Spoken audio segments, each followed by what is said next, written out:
Welcome friends. Welcome to this teacher on demand series of lectures. We are discussing carbohydrate metabolism and today's lecture is conversion of pyruvate to lactate. Now which is the end product of glycolysis can be converted by the body interchangeably to lactate by the enzyme lactate dehydrogenase. Now in this reaction an NADH molecule is converted to NAD in the sense there is loss of energy. Why would the body invest on a reaction in which the effort to produce energy is being lost? The biosurvival advantage of this reaction is in the fight or flight reflex. Like if we are put up with a stress, we have two responses. Either we fight the stress or we run away from the stress. In both the cases we require energy. In both these cases pyruvates get converted to lactates, and when we're doing this, paradoxically we are losing energy. But what is the basis of this? For that we need to quickly go through the energetics of the glycolytic pathway. There is another video which has got a complete detail of the glycolysis which I would request you to go through, but here we are summarizing the energetics. In glycolysis, in the first two reactions ATPs are being consumed. After that, during the various other stages of reaction, one molecule of glyceraldehyde 3-phosphate forms one NADH and two substrate level phosphorylation. The point is that substrate level phosphorylation is ready ATP, whereas the NADH is a promissory note. This NADH has to go into the mitochondria, pass through the electron transport chain to produce ATP. Now, in the level of stress, when glucose is entered into the cell, it passes through the various processes of glycolysis, and at this stage it has two ATPs and a promissory note. This promissory note will take a long time for the energy to come and may not help us in the fight or flight response.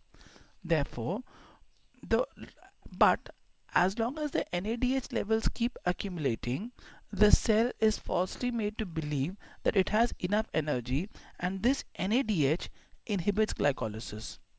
So I am faced up with a situation where I need rapid energy. I'm not getting the rapid energy, and the cell, foolishly thinking that it has a lot of energy, is inhibiting glycolysis. Why? Because there is excess accumulation of NADH, and as we had discussed, NADH is an inhibitor of glycolysis. So in this situation, when I require a lot of energy and the glycolysis is being stopped because of NADH, it would make a lot of sense that if I waste this NADH, then the glycolysis will continue, and whether I lose this high energy or not, I am continuously getting ATP through the substrate level phosphorylation. In the fight or flight response, this reaction is very essential. I need continuous supply of ready cache ATP to help me get away or fight the danger. That is why the body invests in converting pyruvate to lactate during stress, during anaerobic conditions.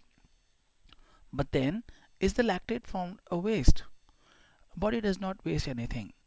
During the immediate crisis, to survive, I convert pyruvate to lactate.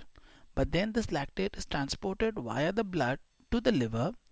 In the liver, in a later stage, under better controlled condition, I can convert the lactate to glucose via the gluconeogenesis pathway and send this glucose back to the muscles. So the muscle didn't lose anything, wasted some bit of energy, was able to get away from the danger, and still whatever it wasted, it could regenerate it through the gluconeogenic pathway in the liver and get back the glucose. In effect, I have got away from the danger and I have lost nothing. So the reaction conversion of pyruvate to lactate, which I had said was a loss of energy, loss of NADH to NAD, actually provides a lot of survival advantage, and at the end of the day the body doesn't lose anything. Just to prevent getting confusion, I think it is prudent to mention an other cycle which is philosophically similar, is the glucose alanine cycle, where in the muscles glucose is converted to pyruvate. The pyruvate is then converted to an amino acid alanine through transamination. This alanine is transported to the liver. From the liver, alanine gets deaminated to form pyruvate. The pyruvate forms glucose and the glucose comes back. If you compare the Cori cycle, where glucose is converted to lactate, lactate transported to the liver, liver back to glucose through gluconeogenesis, and the glucose back to the cell. That cycle and the glucose alanine cycle on the first phase appears to be similar, except that pyruvate, instead of being converted to lactate, is being converted to alanine. But if you look at the real mechanism of this reaction is occurring in the muscles as a means of transporting ammonia from the muscles to the liver to participate in the urea cycle for excretion. Ammonia is very toxic and cannot be transported in the blood as such. So ammonia is made to combine with pyruvate to form another inert amino acid alanine. This alanine comes to the liver, and then the ammonia from the alanine is targeted in the liver to the urea cycle. So the glucose alanine cycle is not related to the Cori cycle, is not a part of gluconeogenesis, is a part of a way to excrete ammonia from the muscle to the liver in a non-toxic form. Thank you very much, and please feel free to communicate to me at my email. Thank you.